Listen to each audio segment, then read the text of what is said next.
Development. This is contained in a statement issued by Senior Technical Advisor on Information Systems and Data Analysis, Dr. Abimbola Fashanu. Dr. Doro noted that the revised policy would provide a stronger national framework for translating Nigeria's international migration commitments into coordinated action. The minister said the adoption was particularly significant following Nigeria's participation in the 2026 International Migration Review Forum, IMRF, held at the United Nations headquarters in New York in May. The policy was adopted at the Federal Executive Council meeting following an extensive review and consultation process involving government institutions. There is need to increase access to technology, healthcare and pension services for the elderly. Some stakeholders in Ilesha, Osun State disclosed this while speaking on the National Senior Citizens Day with the theme Digital Equity for All Ages. Correspondent Adejoke Adebisi in this report examines how the elderly struggle with the technology era. According to a report by the International Telecommunication Union, ITU, an estimated 4.9 billion people, representing 63% of the world's population, are now connected to the internet. The report also revealed that while 85% of young adults use technology, only 49% of older adults do. The aged persons in the society seem less oriented towards digitalization due to various factors such as lack of interest, unequal opportunities, public behavior and perceptions. Speaking with Radio Nigeria, a geriatrician at Ijeshaland Geriatric Center, Ilesha, Dr. Oladipupo Fakoyano said that digital exclusion worsens loneliness and health risks for elderly, as many of them sometimes miss online hospital appointments. In terms of information accessibility, most of the information now are available. There are medias that they may not be able to access readily. For example, the commonest example is the phone. Social media has gone far and wide, and the good side of it is that there is readily information being shared. Dr. Fakoyawo urged families to become the first line of digital tutors for the elderly, said many of them lose money to fraud as they can't spot fake links. A septuagenarian, Mr. Kayode Adedeji, who said the lack of digital literacy has added more stress for elderly persons trying to process their pensions, noted that organizing training programs could help improve their standard of living. Some of us who work in a good establishment where they have been used to computer, then we need to adjust, not fully understanding it, because there are some things that you need to call some boys, some young ones to come and explain to you. Like what we are doing I'm a live exercise. I have to call some people to help me, get the thing done the first time, maybe the second time. Mr. Adedeji advocated expanded access to specialized geriatric care, preventive health care, and age-friendly medical services for older Nigerians. In her submission, a coordinator of a non-governmental organization for elderly care home, Mrs. Blessing Okafo, called for age-friendly housing, financial inclusion and digital literacy programs, post-retirement entrepreneurship opportunities, and stronger legal protections for retirees. Our elders are the custodian of our history and culture and our values. They are full of wisdom. You might feel that they talk too much, but they get comfortable and they're at peace with their lives when you communicate with them. Mrs. Okafo maintained that it was necessary for families and groups to work with government institutions, civil society organizations, and development partners to ensure that every Nigerian can look forward to retirement with hope rather than fear. In Ilesha, Adejoke Adebisi, Radio Nigeria. Traditional religion worshippers in Oyo town, also known as Isheshe people, have described Oyo State Governor Seyi Makinde as a leader with listening ears who will always earn their respect and support. The traditionalists expressed gratitude to the governor for sustaining the mutual understanding between them and his administration. Speaking on behalf of leaders of other traditional religious groups in the town, the president of Asha Orisha, Baba Adisa, said a day set aside as holiday to be observed by Isheshe people have come to stay. According to him, the gesture has afforded clearer projection of the various traditional religions, their societal values and relevance. While praying for peace, security, unity and progress in Nigeria and Oyo State in particular, Baba Adisa also called for sustainable harmony between them and the adherents of other religions. Isheshe people are a group of Yoruba traditional religious worshippers of deities such as Ogun, Shango, Ifa, Yemoja, Oro, and Eshu, among others.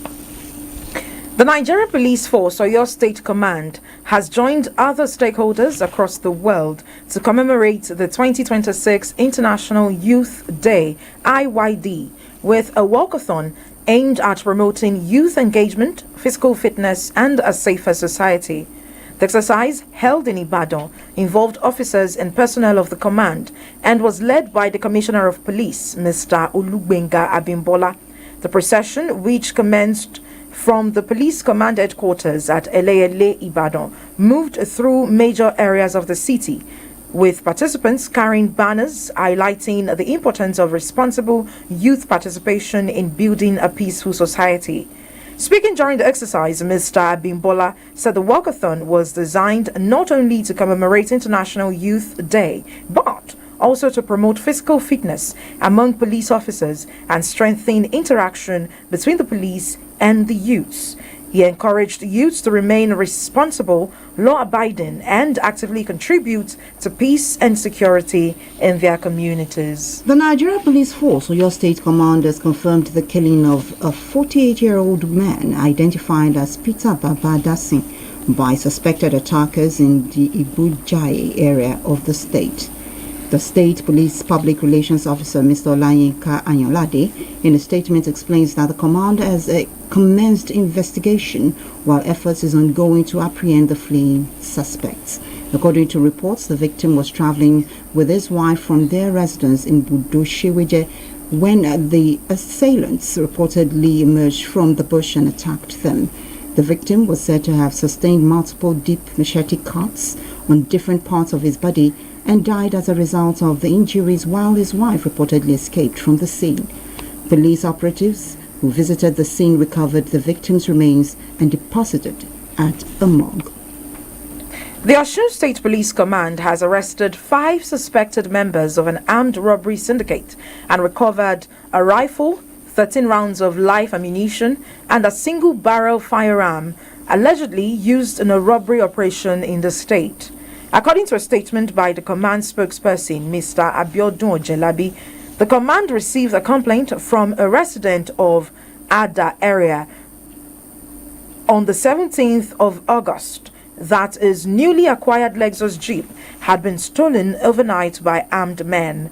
Mr. Ojelabi said the command's anti-robbery team immediately swung into action and tracked the suspects on their way to deliver the stolen vehicle to a receiver at Idiroko area. He explained that Johnson Friday and Augustine Godwin were arrested at a filling station in Ibadan, Oyo State, while refueling the stolen vehicle. The command spokesperson further explained that investigations led to the arrest of 2 other members of the gang, Augustine Godday and Semiu Ogunlowo at SLK, Osun State. Mr. Ojelabi stressed that investigations are ongoing to apprehend the alleged receiver at Idiroko area of Osun State.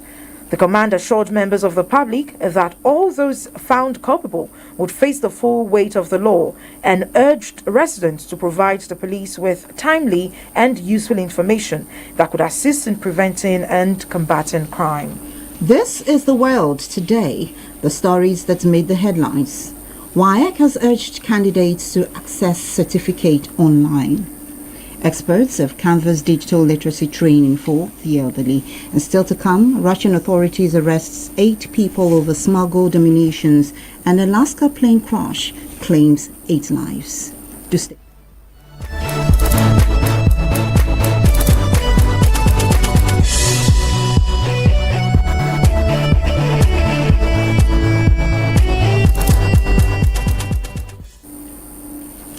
Thanks for staying tuned to the world today. The news continues.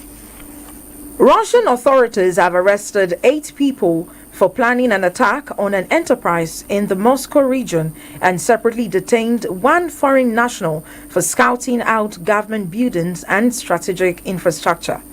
According to report, 8 of the suspects were found to have 35 drones equipped with explosives smuggled from the European Union and planned to attack a strategic defense enterprise in the Moscow region.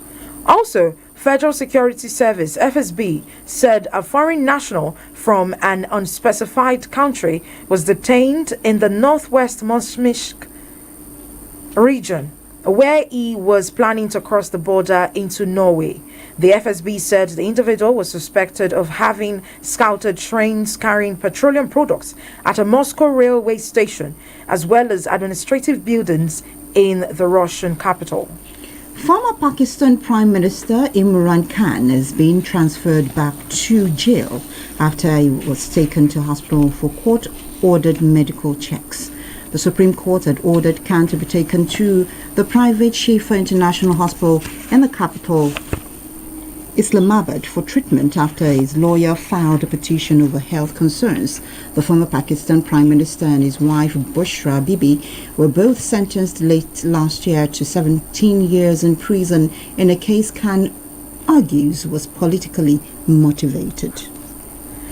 Australian police have charged a dual Russian Australian citizen for trying to pass Ukrainian military information to people he believed were linked to Russian intelligence. The 27-year-old man was due to appear in court on charges of foreign interference. Australian Federal Police Commissioner Mrs. Chrissy Barrett said that the suspect maintained contact with people he believed were linked to Moscow's intelligence services. Mrs. Barrett said he shared the information obtained in Ukraine with individuals he believed were acting on behalf of Russian intelligence services, putting the safety of Ukrainian military staff at risk. She said the identity of the suspect has not been revealed. The United States military says a plane crash at a remote U.S. Air Force site in Alaska has killed 8 people on board. Report says the aircraft crashed near Cape Newenham, which hosts the airport of a long-range radar site. The U.S. Air Force Alaskan Command said the plane originally took off from Anchorage International Airport and was bound for Cape Newenham to the west. Rescuers confirmed there were no survivors, while an investigation is underway. Tackling waste disposal is the focus of today's Heart of the Matter. It is written by an intern from Ifatos University, Cotonou, Adiola Alatishe.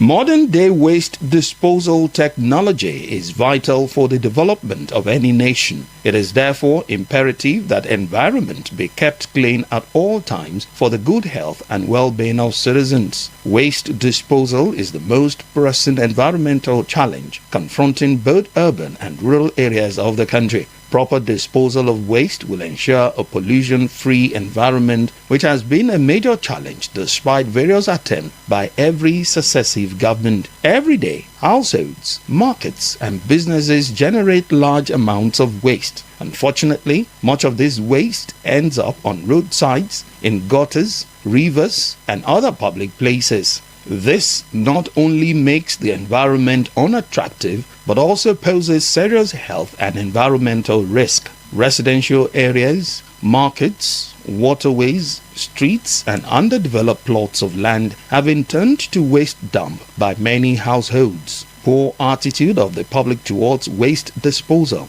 uncontrolled urbanization, industrial leakages, and lack of political will on the part of leaders, among other reasons, account for the piling of refuse on major streets across the country. While governments have the responsibility of providing effective waste management systems, keeping the environment clean is a duty that belongs to every citizen. Improper waste disposal could cause diseases such as cholera, typhoid, airborne diseases, and many other infections. To achieve the Sustainable Development Goals on environment, waste disposal requires the collaboration of all stakeholders. It is pertinent for Nigerians to be sensitized on the need to keep the environment clean. More importantly, citizens must understand the consequences of indiscriminate dumping of refuse, and on the other hand, government should have a way of enforcing environmental laws on the citizens to ensure compliance. There is therefore the necessity to adopt global best practices in refuse management if the country is to move away from being a dirty society to a cleaner one. Also, government should revive its regulatory framework that will be attractive for private sectors to invest in waste collection and recycling. Furthermore, Environmental Health Officers Registration Council of Nigeria should intensify their efforts to monitor and enforce sanitation laws. Officials should be well trained on professionalism as well as service delivery and ensure that all the states within the country have access to quality waste managers who are within reach and can assist in the best approach to managing their waste before collection.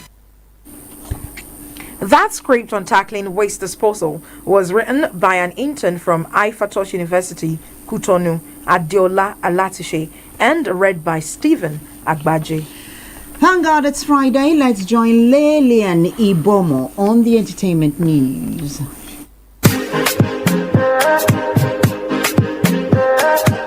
Hey guys, welcome to another edition of Entertainment Gist for the Week.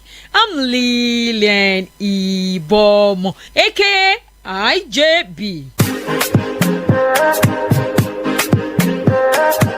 Veteran Nollywood actor Taiwo Hassan, popularly known as Ogogo, has reportedly received urgent medical attention following an intervention by Senator Solomon Adeola, popularly known as Yayi, who also had previously supported Ogogo financially towards his medical expenses. Actress and filmmaker Toyosi Adesanya announced that the senator contacted cancer specialists to help secure treatment for the veteran actor, and according to her, Ogogo will be operated upon soon, which raises hopes for his recovery. The development comes days after Ogogo's daughter Kira and Lima appealed for medical assistance after the family reportedly discovered that he was battling stage 4 cancer, which has affected his belly. Several Nollywood stars, including Femi Adebayo, Muyiwa Ademola, and Bimbo Oshin, have joined calls for support and prayers for the actor. Ogogo's daughter clarified that their appeal was mainly to find qualified specialists rather than seeking financial donations. They also said he was not medically fit to travel abroad, making specialist care in Nigeria crucial. While reports have described Ogogo's condition as stage 4 cancer, his exact diagnosis and the procedure being performed have not been independently confirmed by his medical team. For now, fans, families and colleagues are praying for a successful treatment and full recovery. And from us here, we send to you and your family all the strength you need to pull through this. Dear Ogogo, it is well. And to other matters, Afrobeat artists Burna Boy and Tems have been nominated for the 2026 MTV Video Music Awards, reaffirming Nigerians' growing influence in global music. The award ceremony will be held on Sunday, the 27th of next month, at the Peacock Theatre in Los Angeles, US. Burna Boy has already received 2 nominations for his collaboration with Colombia superstar Shakira on Die Die, the official theme song for the recently concluded FIFA World Cup 2026. The song is in contention for Best Collaboration, where it will compete against Kendrick Lamar and Pusha T for Chains and Whips, Madonna and Sabrina Carpenter for Bring Your Love, and Teyana Taylor and Lucky Daye for Hard Parts, among others. The same tracks also earned Burna Boy a nomination in the Best Latin category. It will compete with songs by Anita and Shakira, Karol G, Rosalia, and Bad Bunny. Congratulations are in order, Burna Boy and Tems. We are rooting for you all the way from here. These guys are really doing well. And finally, actress and humanitarian Tonto Dike has announced a church support initiative through the New Wine Prophetic Tabernacle to mark the birthday of renowned clergyman Pastor Jerry Eze. In a statement, Dike says the initiative aimed at repairing and strengthening altars in communities by supporting churches with structural renovations and vital equipment. She further states that the project is designed to lift a physical burden so that the work of God's kingdom can break forth without limitations. Well, that's a wrap on this week's edition of Entertainment Gist. Join us next week for another package. On behalf of my producer, Emilia Ojemudia, I'm Lilian Ibomo saying bye.